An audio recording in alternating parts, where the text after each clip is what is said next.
Today, I have the pleasure of talking to you about state legislation and city regulation as well. And I say the pleasure because I spent a lot of years at AARP doing state government affairs. And so I have just an emotion behind what some of these issues are. And I hope I share that emotion with you today so that you understand what some of the downsides are around wholesaling a property. And I just want to say, I have flipped houses. I have worked with flippers. I work with very, very reputable people. And we want to do our business fairly and legally. And they do too. That's how they make money and stay in business. So I hope you enjoy this session on wholesaling today. If you have any questions, do send me questions at information at realestatepodcasters.com. If you like this episode, please share it with people. Press the subscribe button, write a review, ask a question. I typically answer questions that are posted. Have a super day and welcome to We Buy Ugly Houses.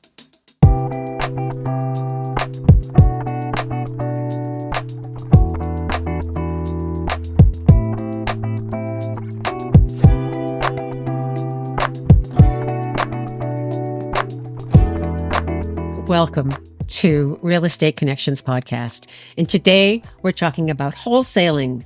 And what is wholesaling? And what does it have to do with me, person interested in real estate? Well, wholesaling is when a person goes to a property owner and says, I will buy this property from you in its current condition for cash. Have you ever seen the signs? We buy ugly houses. Have you ever wondered about what that was all about? Yeah, you know that when you see those signs, we buy houses, we pay cash for houses, it usually indicates that there's some urgency behind this transaction and some shortcuts or some shorter time frame than just getting a realtor, listing your house with an agency, putting on the multiple listing service, having open houses, and having mortgages be applied for the home. No, those signs mean I'm in trouble. I got to get out of this property soon. And who are these people? Well, unfortunately, the elderly are often targeted. Hispanic and Black communities, lower income Hispanic and Black communities are targeted. And that's because these people typically don't have the money to repair the roof. Repair the roof would be a condition of a lender to actually provide a loan to a buyer, right? And they often need cash. And in a tight economy, which we have right now, people can't pay medical bills. We're really strapped in many ways. So we're seeing more and more of what we call wholesaling. A wholesaler goes to a property owner and says, I will buy this house from you right now for cash. We'll close in 7 days, et cetera, et cetera. The homeowner or the property owner says, I so need $50,000 right now, and I'm going to have 50,000 more. Well, for the most part, that would work out for everybody's benefit because what the wholesaler will do then when the contract is signed with a clause in it that allows the wholesaler to assign the contract to someone else who will actually pay for the property and go to the closing, that then will move things along very, very quickly. Helps everybody, right? Yes. And wholesaling is a very reputable activity, but it's when the bad actors get in there and become predatory, meaning abusive. They threaten the homeowner. You'll never get any money for this property. Nobody's ever going to lend you any money to even fix that. And I can help you right away. I can solve this problem for you right away. And Mr. Jones, I talked to you 3 weeks ago, and then I talked to you 4 weeks ago, and are you ready to do it? So sometimes the high pressure tactics, phone calls, constant, and being persistent and wearing Mr. Jones down because Mr. Jones really does need some money right now.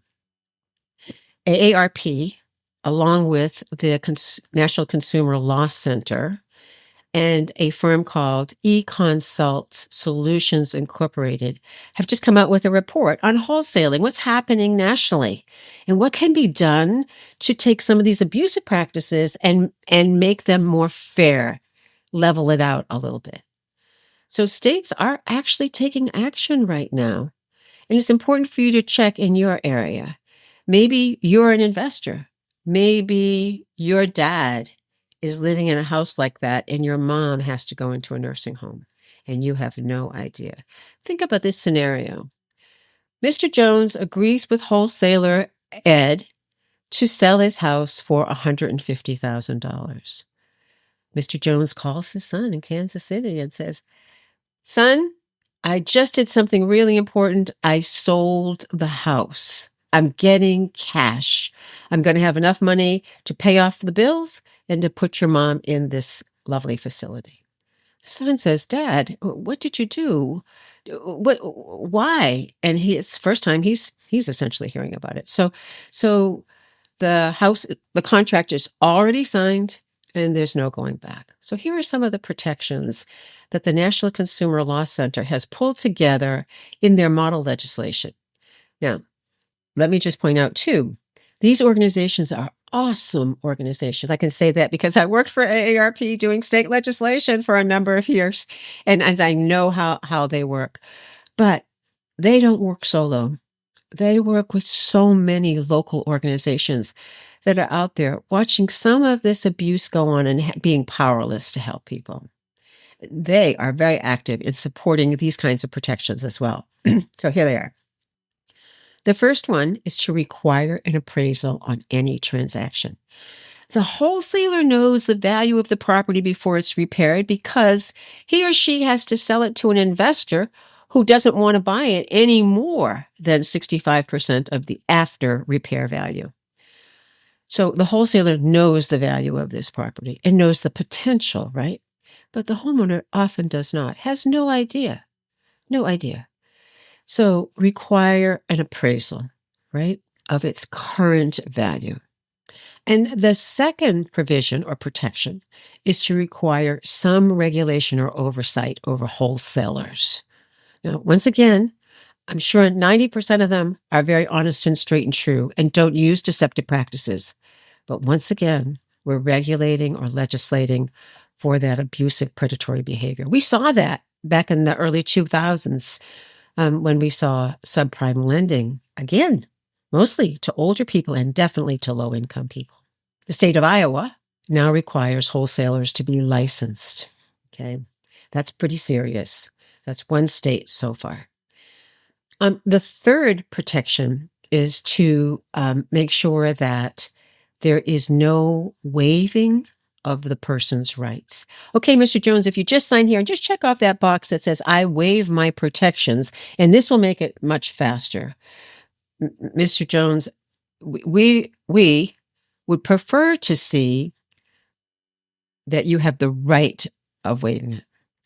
And then the fourth protection is an important protection. We see it in some other credit transactions where that there is a cooling off period or a right to rescind the contract on the part of the homeowner for a certain period of time. So in the model legislation, it might say up to 30 days or closing, whichever is sooner. So that way, Mr. Jones's son in Kansas City can say, "Dad, I think we have some other solutions for you. I can pay for the roof. That will satisfy a lender. Let's put it on the market and get the fair market value." And it might be like 200 and a quarter. Dad, it could be a whole lot more if you're at that point now of selling this asset. So these are the important things that go on. And we don't know it. We don't see it. But then every time now, you're going to see that sign, "We buy ugly houses." And you're going to think, now I understand what goes back, what the back is on that. And the background is that we need to make sure that vulnerable populations are protected in these situations. I hope you enjoyed the content of this. If you're a professional in the real estate business and you need some more information, contact AARP. They have the model legislation. It's terrific what they do. And I am deeply biased. Thanks. Have a great day. Thank you so much for joining us today, and I hope you found this conversation useful to you and your real estate goals. You'll find the contact information for our guests and any links they recommend you have in the show notes. And should we be able to help you identify some strong real estate professionals in your area, drop us a note at info@realestateconnectionspodcast.com. Thanks again, and bye for now.